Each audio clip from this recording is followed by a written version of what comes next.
Au nom du Père et du Fils et du Saint-Esprit, ainsi soit-il. Bien chers fidèles, ce quatrième dimanche de l'Avent cède la place à la vigile de la Nativité. Pour cette raison, ce dimanche est seulement commémoré. Alors comment célébrer, comment comprendre cette vigile de la fête de la Nativité? Certainement, la façon la plus adéquate pour nous préparer à la fête de Noël, c'est de nous recueillir, de faire un bon examen de conscience, de nous préparer à une bonne confession, parce que la fête que nous célébrerons dans quelques heures, c'est quand même la fête de la rédemption. C'est Dieu qui se fait homme, qui s'est fait homme, pour se charger de nos péchés, que nous sommes incapables de résoudre. Bien sûr, la seule capacité que nous avons et que nous avions et qu'avait Adam, c'était de commettre le péché. Mais après cela, aucune capacité, même pas la capacité de mesurer vraiment la dimension du mal commis. Et la fête de Noël est la fête dans laquelle justement nous célébrons et nous cueillons à genoux le Dieu de bonté, de miséricorde, qui pour nous ouvrir de nouveau le ciel, c'est-à-dire la gloire, c'est-à-dire la félicité éternelle, a voulu nous remettre notre culpe, a voulu nous pardonner nos péchés, et non seulement cela, en pardonnant le péché, il n'a pas voulu aller contre la justice, et pour ce fait, son propre Fils se charge cette nuit d'accepter aussi la punition qui est la croix. C'est Jésus-Christ qui sur la croix payera donc la dette de notre péché, du péché originel et des péchés actuels. Et si nous voulons bien nous préparer à la fête de Noël, nous ferons bien à considérer, à méditer toutes ces vérités. Sachant que dans le péché originel, nous avons la première cause de tous les maux absolument parlant. Le plus grand mal, c'est celui que malheureusement, moins nous considérons, c'est d'avoir perdu l'amitié de Dieu et perdu par ce fait la gloire et la félicité éternelle. Ayant par contre mérité l'enfer, la damnation éternelle. Alors quand on enseigne au catéchisme l'enfer, certainement, les enfants se font une idée très précise.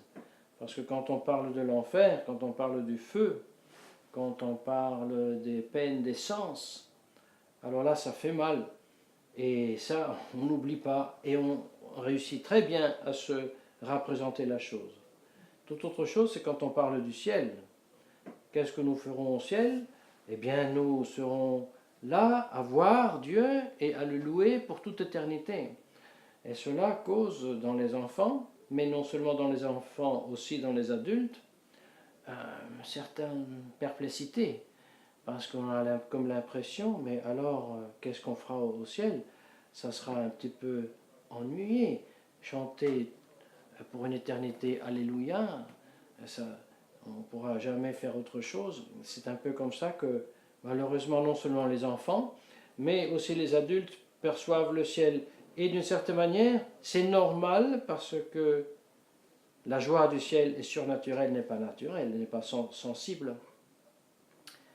Mais cela ne ôte pas que nous sommes, par ce fait même, obligés à accueillir mieux et à comprendre mieux ce que sont nos vertus théologales, la foi, l'espérance et la charité, qui nous font justement croire ce que nous ne voyons pas, espérer ce que nous ne possédons pas et aimer ce que nous croyons et espérons. Et ça c'est Dieu et ça c'est le ciel.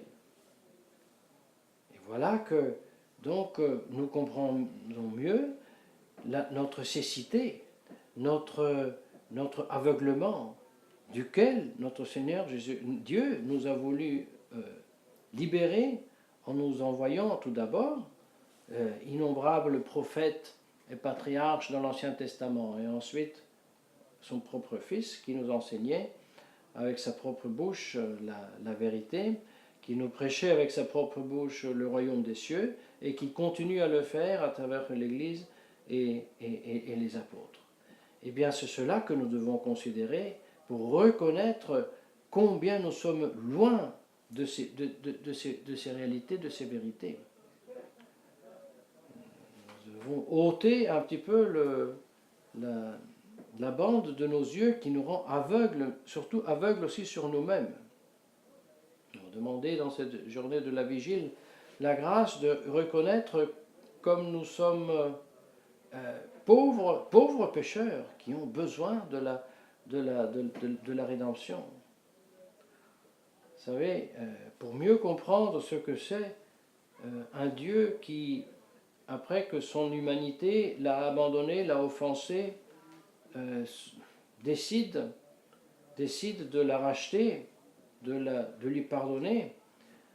Il faut voir un petit peu, peut-être en partant de notre inclination naturelle. Notre inclination naturelle n'est pas portée à pardonner. Absolument pas. Après le péché originel, notre inclination naturelle est plutôt portée à porter rancœur, à se venger et à jouir du mal d'autrui. Il y a l'adage, je ne sais pas si il existe aussi en français, mais celui qui est cause de son propre mal, qu'il pleure soi-même. Dit-on par exemple en italien, en allemand, je pense peut-être aussi en français. Vous savez, c'est révélateur, cette phrase. D'une part, ça révèle une très grande vérité. Si je suis responsable d'un mal que j'ai fait et en plus ça crée du dommage à moi-même, inutile d'aller chercher d'autres et de charger la responsabilité sur d'autres, c'est clair. Mais dans cette phrase, il y a aussi cette malicieuse joie du mal du prochain. Et alors, l'aspect juste de justice, on peut le sauver.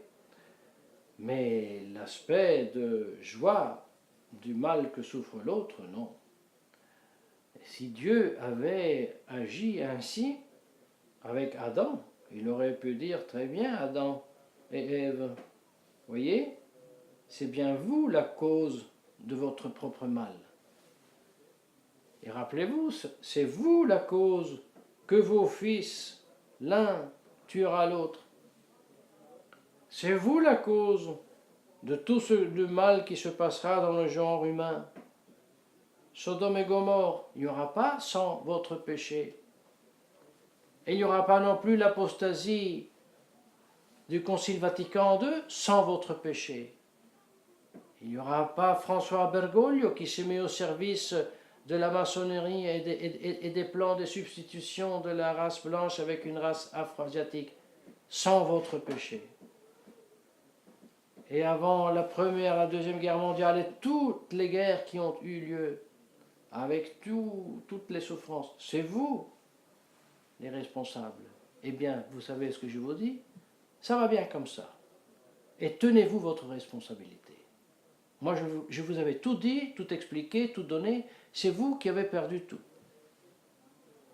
Vous savez, pour Adam et Ève, la seule chose à faire, ensuite d'une telle attitude de Dieu, c'eût été de se mettre à être désespéré, comme sont les démons désespérés. Non, ce n'était pas ça l'attitude de Dieu. Dieu, en justice, oui, leur a expliqué que eux, ils sont coupables de leur mal. Et en justice, ils savaient que eux, ils n'étaient pas capables de satisfaire le mal commis. et il a choisi que la satisfaction soit faite sur le bois de la croix par son Fils. Mais surtout, il a révélé ce que est Dieu, la charité, qui, sans aucun motif de la part du genre humain qu'il a offensé, pardonne, et non seulement pardonne, mais remet le péché, paye la dette, et sans que ce soit suffisant, en plus, élève la nature humaine dans un état encore plus haut qu'elle ne l'a été avant le péché originel, comme bien nous savons, par l'incorporation dans le corps mystique de notre Seigneur Jésus-Christ par le baptême, chers fidèles. C'est cela que nous avons à méditer, pour purifier notre cœur, notre pensée, notre sentir aussi. Que le zèle amer que nous sommes malheureusement très facilement portés à développer face au vrai mal soit vaincu par une charité forte, seule capable, lorsque le jour sera, d'exercer aussi justice, sans que ce soit une justice exercée avec malice et mauvaise vengeance.